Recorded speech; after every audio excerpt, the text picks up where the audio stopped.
Salam, selamat bertemu saudara-saudara. Inilah kesempatan untuk kita dapat bersama, dapat mendengar, belajar firman Tuhan dan merenungkannya. Saya percaya Tuhan sudah siap untuk memberkati kita, menyediakan bagi kita makanan yang baru, resipi yang baru dari surga. Saya bersyukur karena saya percaya inilah kesempatan untuk kita untuk dapat terus mendengar, menikmati, dan melihat secara nyata kebenaran firman Tuhan dalam kehidupan kita. Nah, sebelum kita mulakan, mari kita berdoa dan saya pimpin kita dalam doa. Mari kita berdoa. Bapa di sorga, saya bersyukur berterima kasih kepadamu Tuhan, karena pada kesempatan yang sangat indah pada pagi hari ini kami dapat datang bersama-sama di hadirat-Mu merenungkan firman Tuhan. Saya percaya Bapa di sorga bahwa Engkau sudah siap untuk memberkati kami, memberi kepada kami kebenaran firman-Mu yang bukan hanya mengubah dari segi kehidupan kami, tetapi seluruh jati diri kami, malah karakter kami Tuhan, sehingga kami bukan hanya dapat menikmati, tapi menjadi berkat kebenaran firman Tuhan di mana-mana. Kemudian hanya bagi Bapa di sorga berbicara di tengah-tengah kami. Dalam nama Yesus kami berdoa. Amin. Saudaraku, dalam renungan firman Tuhan yang saya sampaikan, yang sudah kita dengar sama-sama sebelum ini tentang doa. Mengapa kita berdoa? Dan kita tahu kenapa kita berdoa. Karena Tuhan mau kita menyetujui ataupun bersetuju, mengamenkan apa yang Dia janjikan, yang Dia berikan kepada kita. Bapa di sorga sangat mengasihi kita. Dia telah berikan yang terbaik dari sorga untuk Anda dan saya. Dan hadiah yang terbaik yang diberi kepada kita adalah pribadi Tuhan Yesus sendiri. Malah Dia berikan Yesus kepada kita, dan Yesus mati di kayu salib untuk Anda dan saya. Ini adalah satu pemberian Bapa yang terbaik dari surga. Nah, jikalau Bapa di surga telah memberikan kepada kita yang terbaik, yang terindah, yang the best from heaven, bagaimana mungkin Dia tidak akan memberikan kita yang lain? Dia mau supaya kita menikmati hidup kita, mau supaya kita merasakan kasih Bapa dalam kehidupan kita setiap waktu dalam kehidupan kita. Jikalau yang the best yang Bapa di surga telah beri pada kita, yaitu anaknya yang tunggal, bagaimana mungkin Dia tidak akan memberi pada Anda dan saya keperluan kita yang lain, baik kecukupan, baik kesembuhan, jalan keluar dalam segala persoalan ataupun masalah dalam kehidupan kita. Tuhan mau memberi kepada Anda dan saya. Tuhan mau melepaskan kita dari segala ikatan.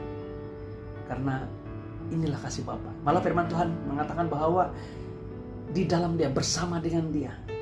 Jika Bapa di surga telah memberikan Yesus kepada kita, di dalam Dia, bersama Dia dalam Dia, itu sudah tersedia segala sesuatu bagi kita. Dia adalah package yang sempurna. Ketika Anda dan saya menerima Yesus, apa yang Bapa di surga berikan kepada Anda dan saya, bersama dengan Yesus, kita memiliki segala-galanya. Luar biasa. Saudaraku, pada pagi hari ini saya mau membawa kita untuk melihat sedikit, merenungkan firman Tuhan, bagaimana kita berdoa. Banyak orang tertanya-tanya mungkin bahwa doa ini adalah satu rutin, satu yang kita lakukan secara sudah terprogram dalam kehidupan kita sebagai orang percaya. Seperti saya katakan sebelum ini, jikalau sebelum makan berdoa, sebelum membuat satu perjalanan yang jauh berdoa, atau kalau ada rancangan sesuatu yang kita mau laksanakan pada masa di hadapan kita, masa depan kita, kita berdoa. Tetapi saudaraku, berdoa adalah satu hubungan yang intim bersama dengan Tuhan. Satu hal yang sepatutnya menjadi media sosial kita bersama dengan Tuhan, di mana kita boleh berkomunikasi dengan Tuhan. Kita boleh nyatakan isi hati kita, dan Tuhan boleh menyatakan bagi kita isi hati Tuhan untuk Anda dan saya. Ini luar biasa, karena doa bukan satu activity yang bersifat salah, tetapi dia adalah bersifat mutual ataupun dua hal. Kita berbicara dengan Tuhan dan Tuhan berbicara dengan kita. Malah Tuhan mau supaya kita merasakan, mendengar dalam hati kita malah dalam roh kita, malah dalam telinga kita, perkataan bahwa atau perkataan Tuhan yang menyatakan bahwa Dia mengasihi kita. Wah, luar biasa. Banyak orang mengatakan bahwa ini adalah suatu jarang-jarang berlaku ataupun hanya berlaku pada waktu tertentu. Mungkin ketika kita mengalami atau menerima pewahyuan dari Tuhan, atau hal-hal yang luar biasa dalam kehidupan kita semasa ibadah dan sebagainya, kita mendengar suara Tuhan. Tahukah kita bahwa Tuhan sebenarnya Bapa di surga mau berbicara dengan kita setiap waktu, setiap saat, di mana dan bila saja. Malah Dia sentiasa bersama dengan kita dalam rohnya, berbicara, menyatakan, malah memberikan pikiran-pikiran yang luar biasa dalam kehidupan kita, menyatakan penyertaannya yang tidak pernah hilang dalam kehidupan kita. Saudaraku, mari kita baca satu firman Tuhan di mana Yesus sendiri yang menyatakan ini. Dia menyatakan ini kepada murid-muridnya ketika saat-saat waktunya sudah sampai bagi Yesus untuk meninggalkan murid-muridnya. Dan Yesus sedih. Dia memiliki perasaan emosi yang sama seperti kita, meninggalkan sahabat-sahabatnya, malah saudara-saudaranya yang Dia kasihi. Konteksnya pada waktu itu adalah murid-murid Yesus. Dan Dia nyatakan sesuatu yang luar biasa tentang hal doa. Mari kita lihat, dan ini membantu kita untuk tahu apa yang harus kita doakan. Haleluya. Mari kita lihat dalam Yohanes 16 ayat yang ke-19 bermula. Firman Tuhan berbunyi seperti ini. Yesus tahu bahwa mereka hendak menanyakan sesuatu kepadanya.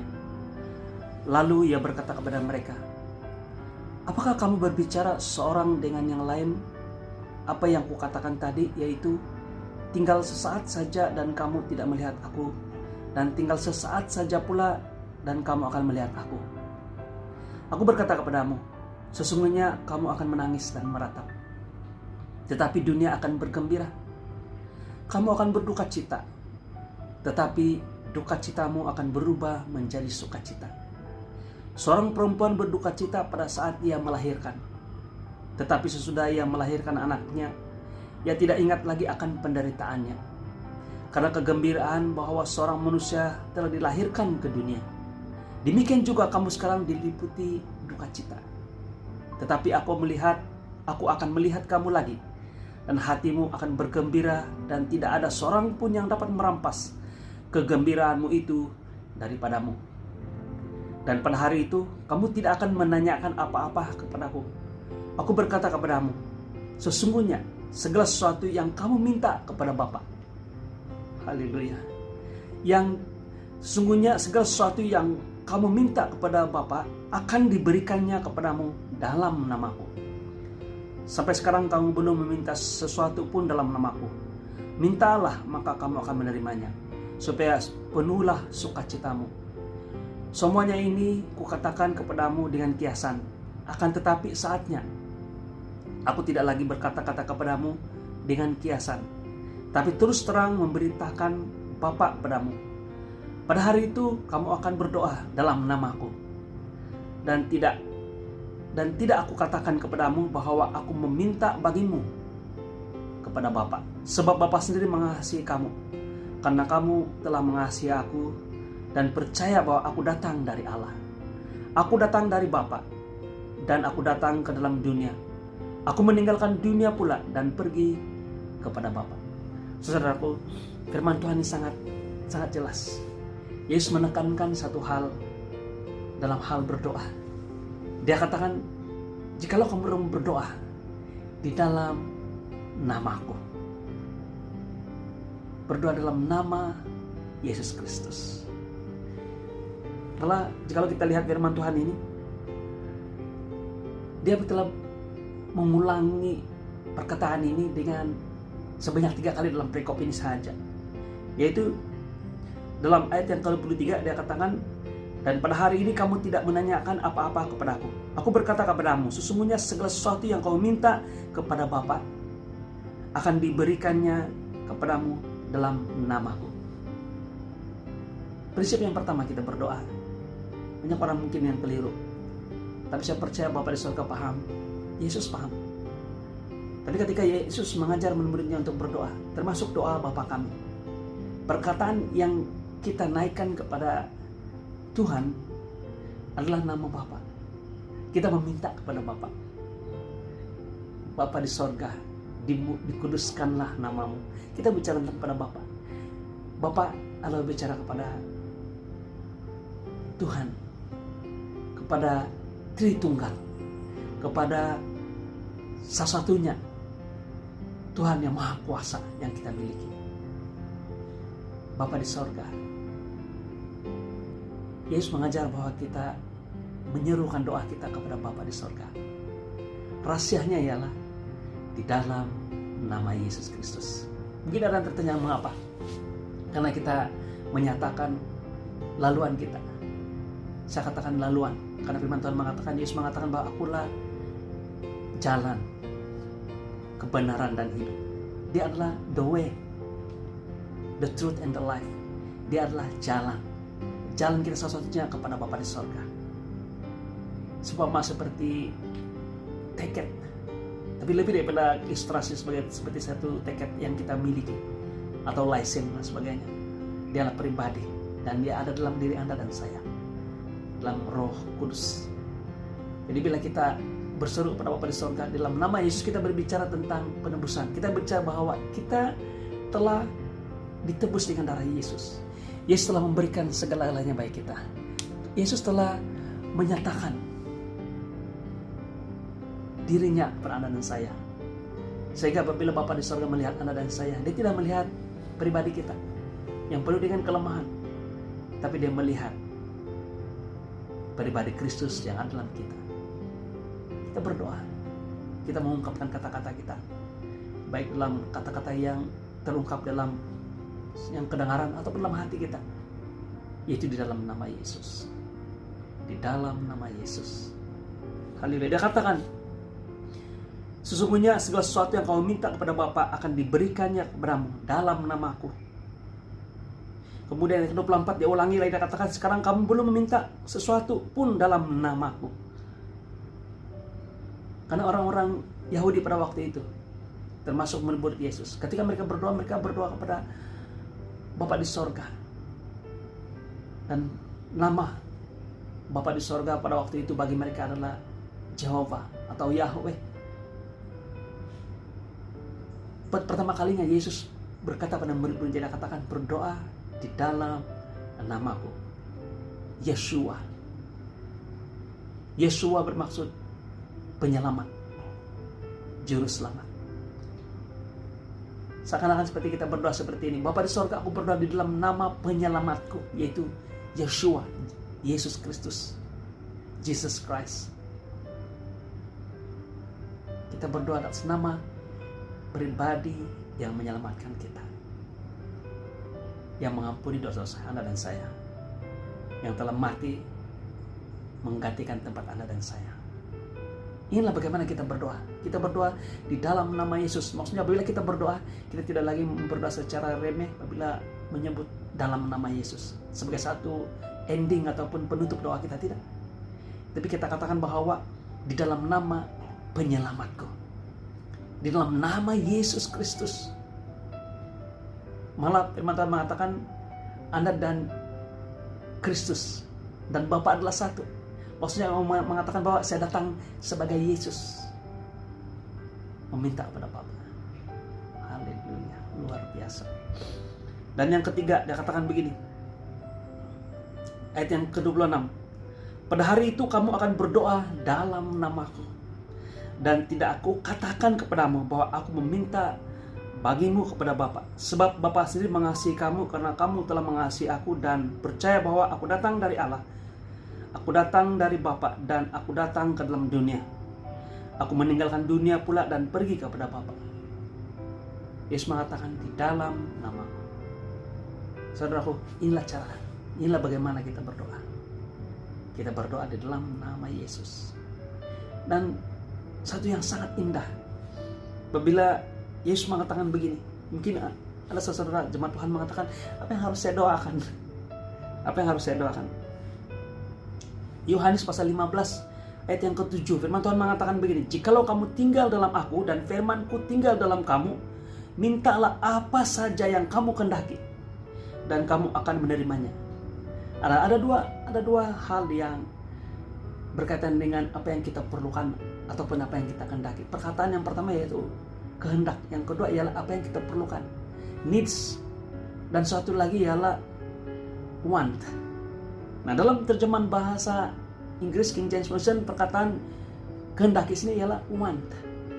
Banyak orang mengatakan bahwa Tuhan tidak memberi kepada kamu apa yang kamu kehendaki, tapi apa yang kamu perlukan. Seperti ada kebenaran.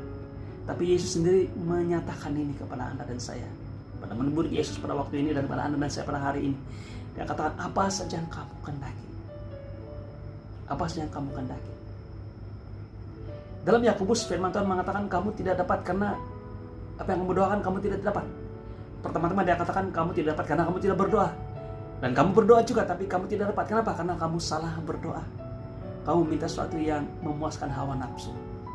Saudaraku, mari kita masuk ke prinsip yang berikutnya, yaitu bagaimana kita berdoa.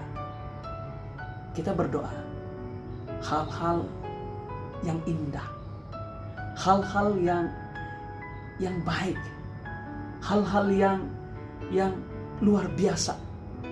Kita mau berlaku dalam kehidupan kita ataupun saudara kita atau sekeliling kita atau dunia ini, kita berdoa. Memuaskan hawa nafsu bermaksud adalah doa yang meminta sesuatu yang hanya untuk pertujuan kepentingan diri sendiri. Saudaraku, kita tidak tahu, tapi kita berdoa sesuai dengan pikiran yang terhadap yang kita miliki dalam Tuhan, tapi dengan iman percaya bahwa Tuhan memimpin kita. Kita minta kepada Bapa di surga. Tapi tidak dapat menafikan bahwa ada doa kita yang jelas, nampak, terang-terang, yang memang melandaskan hawa nafsu atau kehendak sendiri. Dan itu Tuhan tidak akan jawab. Tuhan mungkin menjawab doa dengan cara Tuhan yang tersendiri untuk membangun dan membina karakter kita. Wah, luar biasa. Yang pasti ialah Tuhan memberi yang terbaik pada kita. Tuhan mengatakan begini, mintalah apa saja yang kamu kehendaki. Saudaraku, mari kita datang kepada Tuhan, kepada Bapa di surga sebagai seorang anak yang meminta dan percaya bahwa Bapa memberikan kepada kita. Atau lebih tepat ialah Tuhan, Bapa di surga mau menyelesaikan isu problem masalah dalam kehidupan kita dengan caranya. Kadang-kadang permintaan kita itu tepat. Kadang-kadang cara ataupun permintaan kita untuk cara penyelesaian itu dilaksanakan itu tidak tepat. Tapi Tuhan masih mau menyelesaikan masalah Anda dan saya. Saudaraku, bukan apa yang kita perlukan saja, tapi apa yang kita kehendaki. Nah, saya mau baca beberapa firman Tuhan yang menggambarkan apakah yang harus kita doakan sebagai seorang hamba Tuhan, orang-orang percaya. Dan ini kita terdapat dalam doa-doa anak-anak Tuhan, para rasul. Kita dapat lihat ini. Nah, sebelum itu kita lihat apa yang Yesus doakan. Karena kalau kita mau belajar berdoa, kita belajar dari Bapa di surga sendiri. Dalam pribadi Kristus Yesus, ketika menghadapi krisis, apa yang Yesus doakan? Mari kita lihat ini.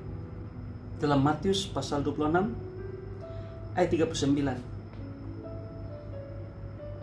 Maka ia maju sedikit lalu sujud dan berdoa, katanya, ya Bapakku, jikalau sekiranya mungkin, biarlah cawan ini lalu daripadaku. Tapi janganlah seperti yang kukehendaki, melainkan seperti yang engkau kehendaki. Sekali lagi, teman-teman mengatakan, ya Bapakku, jikalau sekiranya mungkin, biarlah cawan ini lalu daripadaku. Tapi janganlah seperti yang kukehendaki, melainkan seperti yang engkau kehendaki. Saudaraku, Yesus berdoa ketika ada saat-saat melalui proses penyalipan, atau lebih tepat lagi untuk menanggung segala dosa kutuk manusia. Yesus tidak pernah berdosa, tidak ada dosa dalam dirinya, tapi dosa itu ditumpukkan, dibebankan kepadanya. Dalam proses ini satu hal yang sangat-sangat menyedihkan atau menyakitkan, menerima kutuk dosa, penghukuman dosa dan harus mati untuk Anda dan saya. Dan bukan hanya dosa beberapa orang, tapi dosa seluruh dunia ini tanggungkan kepada dia. Dan dia katakan begini doanya, Bapa, jikalau sekiranya mungkin, biarlah cawan ini lalu daripada aku. Tetapi janganlah seperti yang ku kendaki, melainkan seperti yang engkau kendaki. Cawan berbicara tentang murka Bapa di sorga terhadap dosa-dosa manusia. Dalam Wahyu ketika cawan ditumpah, itu diikuti dengan kutuk, berbagai bencana yang berlaku dalam dunia ini. Kunci doa Yesus adalah biarlah terjadi kehendak Bapa di sorga. Saudaraku, pertama-tama ketika itu Anda dan saya berdoa adalah biarlah kehendak Tuhan yang jadi. Kehendak Tuhan yang jadi. Selalunya, bukan selalunya, memang tepat. Kehendak Tuhan adalah hal yang paling tepat.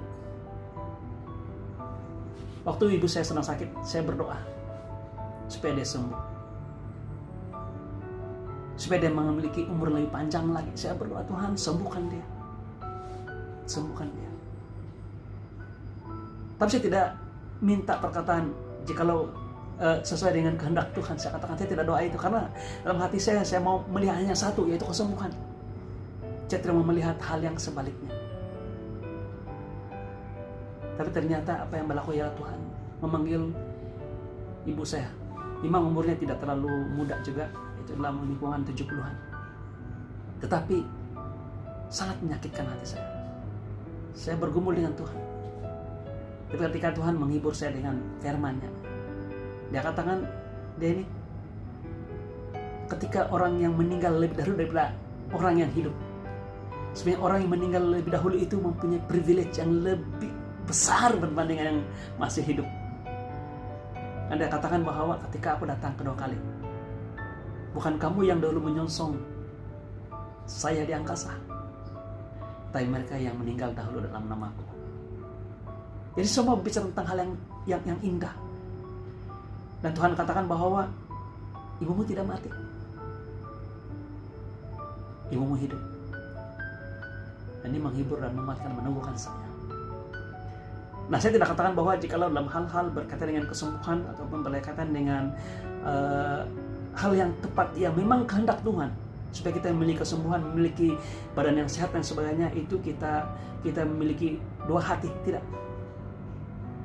Tetapi ketika kita berdoa, kita katakan, Tuhan, I know the best is from you, your decision. Keputusan Tuhan yang paling tepat sekali.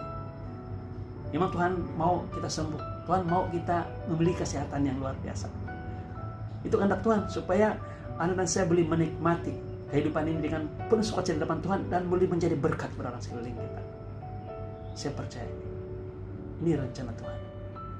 Haleluya. Nah, saya mau tutup dengan ayat firman Tuhan oleh doa Paulus. Mari kita lihat ini, apakah doa Paulus. Dan saya percaya dia cukup menggambarkan peranan saya bahwa inilah bagaimana kita berdoa di depan Tuhan. Apa yang harus kita doakan di depan Tuhan. Di dalam Efesus pasal 3 ayat 18. Sebenarnya ada beberapa doa Paulus lagi begitu luar biasa. Dan saya berikan catatan dalam nota dalam screen saja untuk kita renungkan bersama-sama. Dalam Efesus pasal 3 ayat 18 saya katakan begini, aku berdoa supaya kamu bersama-sama dengan segala orang kudus dapat memahami betapa lebarnya dan panjangnya dan tingginya dan dalamnya kasih Kristus, dan dapat mengenal kasih itu sekalipun yang melampaui segala pengetahuan. Aku berdoa supaya kamu dipenuhi di dalam seluruh kepenuhan Allah. Bagi Dialah yang dapat melakukan jauh lebih banyak daripada yang kita doakan atau pikirkan, seperti yang ternyata dari kuasa yang bekerja di dalam kita. Saudaraku, doa Paulus sangat-sangat jelas. Dan saya percaya inilah doa bukan hanya untuk Anda dan saya, tapi untuk seluruh dunia ini. Malah ketika kita mau berdoa untuk kita sendiri dan juga orang sekeliling kita, orang yang kita kasih, inilah kita mau berdoa. Karena bila kita berdoa tentang hal ini, nanti hal ini terjadi dan Tuhan pasti akan berikan kepada kita. segala suatu isu dan problem kehidupan kita akan menjadi pudar, malah hilang. Dia katakan yaitu supaya kita dengan segala orang kudus dapat memahami betapa lebar dan panjang dan tingginya kasih Kristus. This is the only thing yang perlu kita berdoa secara khusus dalam kehidupan kita, supaya kita dapat memahami. Kita dapat, saya katakan banyak kali, saya katakan bahwa kita tidak dapat comprehend kasih Tuhan itu. Tapi doa Paulus adalah supaya kita dapat menjangkau, dapat melihat, dapat revelation bahwa apa yang dikatakan kasih Bapa itu terjadi dalam kehidupan kita secara tangible. Kita mengalami kasih Bapa. Karena bila kita sadar dan tahu Tuhan begitu sayang dengan kita, anak-anak kita tahu bahwa Tuhan sangat sayang dengan mereka. Jemaat tahu bahwa Tuhan sangat sayang dengan mereka. Walaupun apapun latar belakang atau apapun keadaan mereka, apapun kelemahan mereka, apapun yang telah mereka lakukan, tapi Tuhan sayang dengan mereka. Inilah mengubah kehidupan mereka. Inilah yang akan menjadi transformasi dalam kehidupan mereka. Inilah yang menjadi titik tolak yang membedakan kita, orang-orang percaya dengan orang-orang di luar sana yang tiada pengharapan, yaitu kasih Bapa. Dia katakan dapat mengenal, bukan saja memahami, tapi mengenal kasih itu sekali yang melampaui segala pengetahuan. Aku berdoa supaya kamu dipenuhi dengan seluruh kepenuhan Allah. Dan seterusnya dia katakan bagi dia yang dapat melakukan jauh lebih banyak daripada apa yang kita doakan dan pikirkan. Paulus mau kita pahami ini, bahwa kita, doa kita walaupun simple, Bapa di surga mampu melakukan hal lebih daripada apa yang kita mampu katakan dalam doa kita. Ini luar biasa, saudaraku. Inilah doa. Kenapa kita berdoa? Bagaimana kita berdoa? Dan bagaimana doa itu sendiri? Bapa sangat mengasihi kita. Dia mau supaya kita memiliki revelation tentang hal doa ini. Karena dia mau kita tahu. Dia mau menyediakan bagi Anda dan saya. Dia mau kita bersetuju. Dia mau kita meminta. Dan meminta di dalam pribadi Kristus Yesus, nama Yesus Kristus. Dan jikalau ada sesuatu yang sangat penting dalam kehidupan Anda, mungkin kamu katakan, Bang Tuhan, saya mau itu, saya mau ini, dan semua itu yang perlu selesaikan dalam kehidupan saya. Mungkin penyakit, mungkin kekurangan dan sebagainya, ekonomi. Saudaraku, doa Paulus dan doa kita bersama, dan doa saya untuk jemaat Tuhan, itu supaya kita dapat memahami, mengenali, mengetahui betapa besar kasih Bapa Abraham saya. Haleluya. Bapa mengasihi Anda dan saya. Dia sangat-sangat sayang dengan Anda dan saya. Dan ini doa saya, doa kita. Amin. Mari kita berdoa. Bapak Surga, terima kasih Tuhan, karena Engkau sangat baik. Engkau setia, tidak pernah berubah dalam kehidupan kami.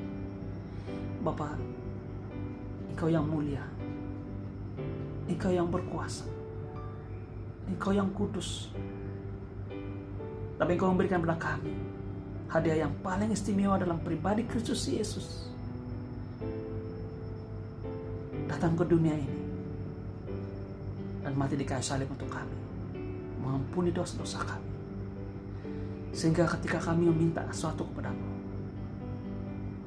malah apa yang kami kehendaki, bukan hanya apa yang kami perlukan, di dalam nama Yesus Engkau memberikan kepada kami. Nah, saya berdoa pada surga terjadi sesuai dengan kehendak-Mu. Dan kami percaya, kami percaya bahwa kehendak-Mu lah yang the best, yang terbaik buat kami. Saya berdoa dalam nama Yesus Kristus saat ini, supaya kami dapat memahami, kami dapat mengetahui, dapat kami mengalami dan mendalami,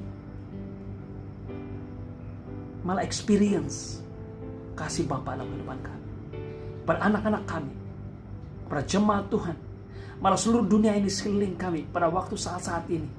Jikalau mereka sedang menanti dan mencari jawaban dalam segala persoalan mereka, sebenarnya jawaban itu adalah Yesus Kristus, yaitu kasih Bapa kasih yang menjadi manusia dan pribadi Kristus Yesus. Saya berdoa dalam nama Yesus Kristus, Engkau mengungkapkan rahasia ini, betapa besar kasih-Mu kepada mereka, kepada kami semua. Terima kasih Tuhan. Haleluya. Hamba-Mu sudah selesai berbicara, tapi saya percaya Roh Kudus terus berbicara dan menjelaskan lebih terang lagi dalam setiap pribadi hamba-hamba Tuhan yang mendengar firman Tuhan pada pagi hari ini. Kemuliaan hanya bagi Bapa di surga. Di dalam nama Yesus kami berdoa. Amin. Saudaraku, sampai kita bertemu lagi, damai sejahtera, kasih karunia Allah, Bapa kita, dan Yesus Kristus menyertai kita senantiasa sampai Tuhan datang. Amin.